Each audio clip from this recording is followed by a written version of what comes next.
Press the bell icon on the YouTube app and never miss another update.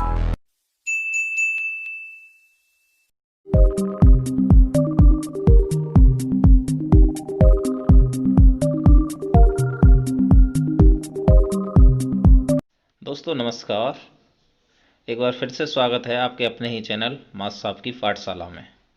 जैसा कि आपको पता है कि जो मिशन प्रेरणा की सबसे महत्वपूर्ण प्रश्नोत्तरी है उसका पहला भाग आपके पास आ चुका है। अगर आपने उसको नहीं देखा है तो उसका लिंक डिस्क्रिप्शन बॉक्स में मिल जाएगा, तो वहाँ पर जाके पहले आप पहले भाग को देख लीजिए, उसके बाद इस दूसरे भाग को देखिए।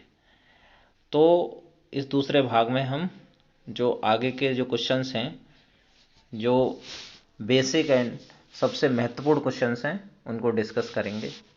तो चलते हैं, स्टार्ट। तो क्वेश्चन नंबर है 28, शिक्षण तकनीकों की संख्या कितनी है? तो ये हैं 18। इन 18 तकनीकों को बाद में एक शिक्षण तकनीक बहुत इंटरेस्टिंग है और कैसे करनी है इसका एक वीडियो बनाऊंगा मैं आपको, और सब पर एक एक गतिविधि भी आपको उसकी प्रोवाइड कराई जाएगी। ई पाठशाला का फेज़ 2 कब प्रारंभ हुआ? तो वो 21 सितंबर 2020 से प्रारंभ हुआ है, जो अभी चल रहा है। एक शिक्षक के लिए स्व मार्गदर्शिका कौन सी पुस्तक होती है? मतलब अपनी जो दैनिक गतिविधियाँ क्या कर रहे हैं आप स्कूल में, वो शिक्षक डायरी होती है। NAS का पूरा नाम क्या है? नेशनल अचीवमेंट सर्वे। एक अध्यापक का सफ़रनामा एक पुस्तक है, उसको किसने लिखा है? उसको लिखा है रामजी दुबे ने।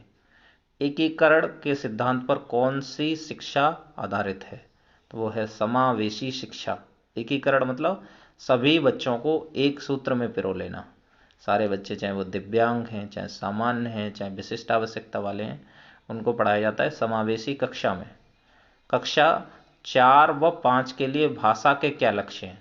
तो कक्षा 4 के बच्चे छोटे अनुच्छेद को पढ़ के उसमें 75% एवं कक्षा 5 के बड़े अनुच्छेद को पढ़कर उसमें 75% प्रश्नों के सही जवाब दे लेते हैं। बिना हासिल के 75% प्रश्न हल करने का लक्ष्य किस कक्षा के लिए है? बिना हासिल के 75% प्रश्न जोड़ और घटाव के जो हैं वो कक्षा 2 के हैं, और हासिल के साथ में जो जोड़ घटाव है वो 75% सही करने का कक्षा 3 के लिए है। मिशन प्रेरणा किस शिक्षा पर आधारित है? तो बुनियादी शिक्षा पर, मतलब बेसिक एजुकेशन पे। प्रेरणा तालिका में एक साथ कितने बच्चों के नाम अंकित किए जा सकते हैं? तो वो हैं 30 बच्चे।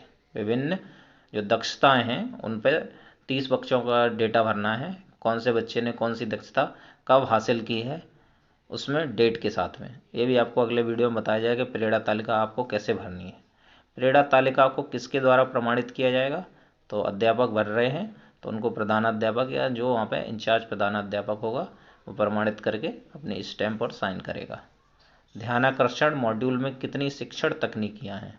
तो उसमें 18 तकनीक हैं जिनको आपको बताया जाएगा अगले वीडियो में। शिक्षण संग्रह में प्रभावी शिक्षण हेतु कितने तरीके बताए गए हैं?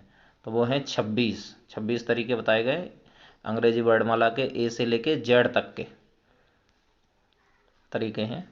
शिक्षण योजना किसे कहते हैं? सीखने सिखाने की क्रमबद्ध प्रक्रिया को शिक्षण योजना कहते हैं। शिक्षण संग्रह को कितने भागों में बांटा गया है? तो शिक्षण संग्रह को 6 भागों में बांटा गया है। आकलन के मुख्य रूप से कितने तरीके होते हैं? तो 2 मुख्य रूप से हैं, मौखिक और लिखित। ध्यानाकर्षण मॉड्यूल में अंतिम तकनीक कौन सी है? तो प्रोजेक्ट कार्य सबसे लास्ट जो मेथड है, लास्ट जो विधा है वो प्रोजेक्ट कार्य है। बेसिक शिक्षा विभाग में शारदा किससे संबंधित है? शारदा मतलब ड्रॉप आउट बच्चों से। ध्यानाकर्षण का प्रथम चरण कौन सा है?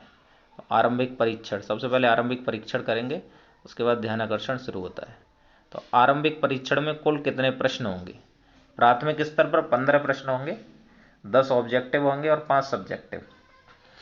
और उच्च प्राथमिक स्तर पर 25 क्वेश्चन होंगे, 20 ऑब्जेक्टिव और 5 सब्जेक्टिव। और प्रत्येक प्रश्न 3 अंक का है, तो प्राथमिक स्तर पर 45 अंक का हो गया और उच्च प्राथमिक स्तर पर 75 अंक का हो गया। ध्यानाकर्षण कक्षाओं का आयोजन कौन सी कक्षाओं के लिए किया जाएगा? तो कक्षा 3 से 8 तक का, जो उनका जो लर्निंग गैप है उसको फुलफिल करने के लिए कक्षा 3 से 8 तक का ध्यानाकर्षण कक्षाएं आयोजित की जाएंगी।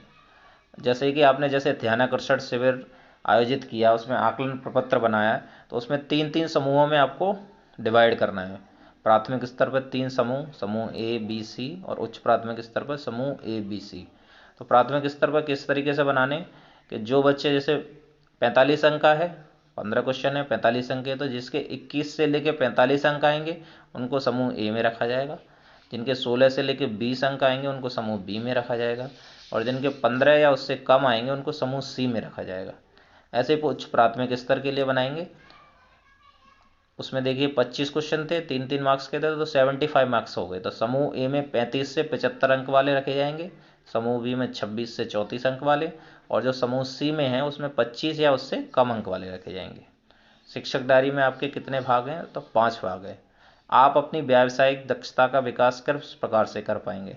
अपनी ताकतों एवं कमजोरियों को सूचीबद्ध करके, मतलब आपकी जो स्ट्रेंथ्स हैं उनको लिख लीजिए और वीकनेस हैं उनको लिख लीजिए, और सेम आप वैसे ही अपने बच्चों के साथ में करिए कि उनकी क्या स्ट्रेंथ है, क्या वीकनेस है। आपने देखा होगा कि जब आप छोटे थे तो आप पढ़ते थे तो सारे सब्जेक्ट में होशियार नहीं होंगे।